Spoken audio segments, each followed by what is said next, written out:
Assalamualaikum warahmatullahi wabarakatuh.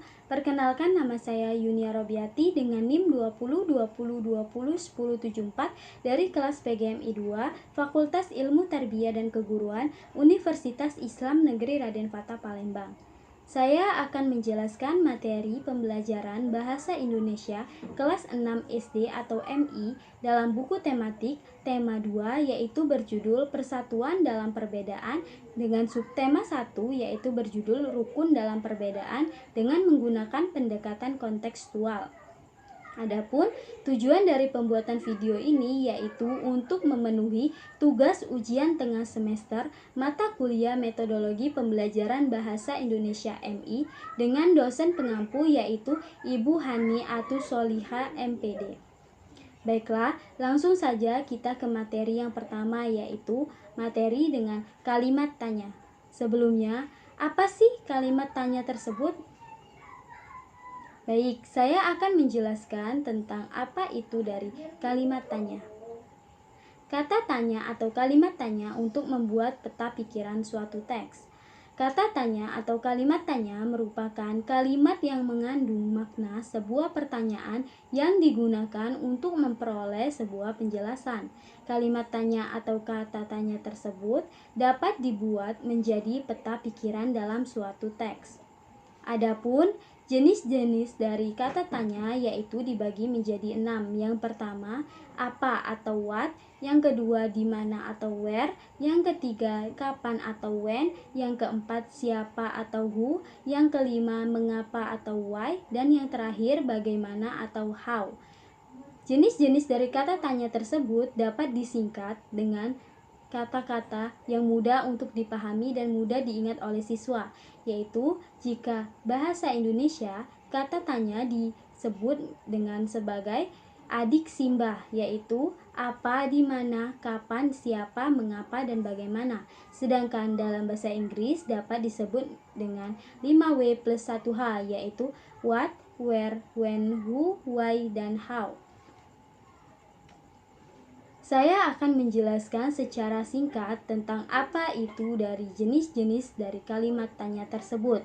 Yang pertama yaitu apa. Apa adalah kalimat tanya yang digunakan untuk menanyakan hal atau peristiwa yang terjadi. Apa di sini dapat berupa contohnya yaitu apa peristiwa penting bagi bangsa Indonesia. Yang kedua, siapa. Siapa merupakan kalimat tanya yang digunakan untuk menanyakan seseorang atau pelaku yang terlibat dalam suatu peristiwa. Contohnya adalah siapa yang menyusun teks proklamasi. Yang ketiga, kapan. Kapan merupakan kalimat tanya yang digunakan untuk menanyakan waktu terjadinya suatu peristiwa. Contohnya adalah kapan terjadinya peristiwa proklamasi kemerdekaan Indonesia.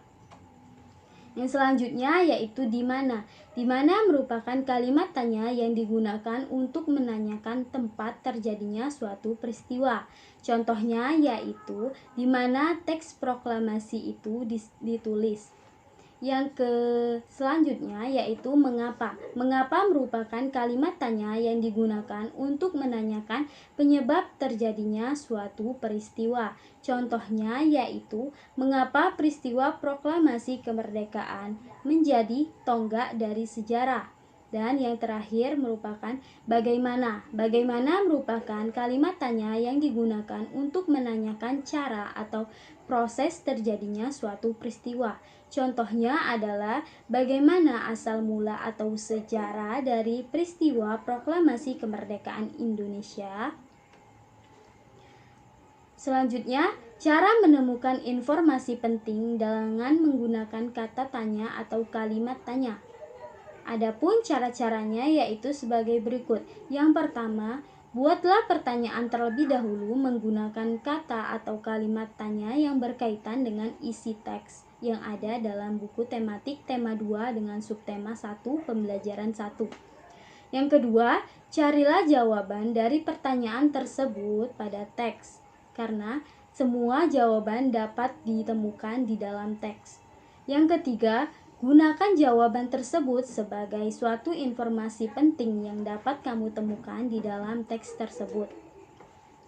Adapun cara menuliskan informasi penting suatu teks dalam bentuk peta pikiran, yaitu dibagi menjadi 3, yaitu yang pertama, suatu teks akan memiliki informasi penting yang dapat ditemukan dengan membaca teks secara utuh.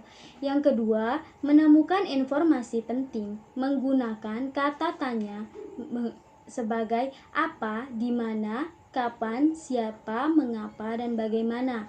Yang ketiga, dengan membuat pertanyaan menggunakan kata tanya dan mencari jawaban dari pertanyaan tersebut, terlebih dahulu harus menemukan informasi pentingnya. Adapun contoh peta pikiran yang dibuat menggunakan tanda tanya atau kalimat tanya, yaitu sebagai gambar seperti berikut ini.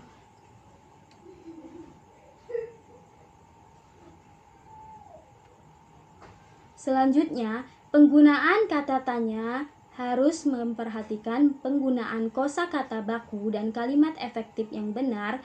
Mengapa demikian? Penggunaan kata tanya harus memperhatikan penggunaan kosakata baku dan kalimat efektif yang benar, dikarenakan kata tanya membutuhkan penggunaan kosakata yang baku dan harus dapat menuliskannya menggunakan kalimat efektif yang benar.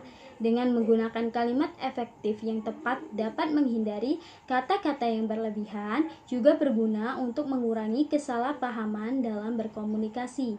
Hal ini disebabkan karena tidak semua orang memiliki kemampuan yang sama dalam berbahasa yang baik dan benar. Materi pembelajaran kalimat tanya ini merupakan salah satu pembelajaran bahasa Indonesia dengan menggunakan pendekatan kontekstual. Mengapa demikian? Dikarenakan pembelajaran ini dapat membangun pengetahuan dengan melalui interaksi dan interpretasi di lingkungannya. Selain itu, dengan menggunakan proses pendekatan kontekstual dalam pembelajaran ini dapat membantu guru dalam mengaitkan antara materi yang diajarkan dengan situasi dunia nyata peserta didik, dan hal ini berguna untuk melatih siswa agar dapat berpikir kritis sesuai dengan situasi dunia nyata dan dapat diterapkan dalam kehidupan sehari-hari.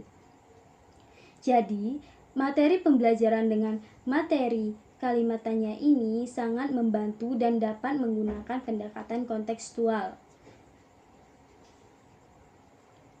Tujuannya adalah agar siswa dapat memahami materi tersebut dengan baik dan dapat menerapkannya dalam kehidupan sehari-hari. Demikian yang bisa saya sampaikan. Apabila ada salah kata, saya mohon maaf, dan kepada Allah saya mohon ampun. Wabillahi taufik wal hidayah. Wassalamualaikum warahmatullahi wabarakatuh.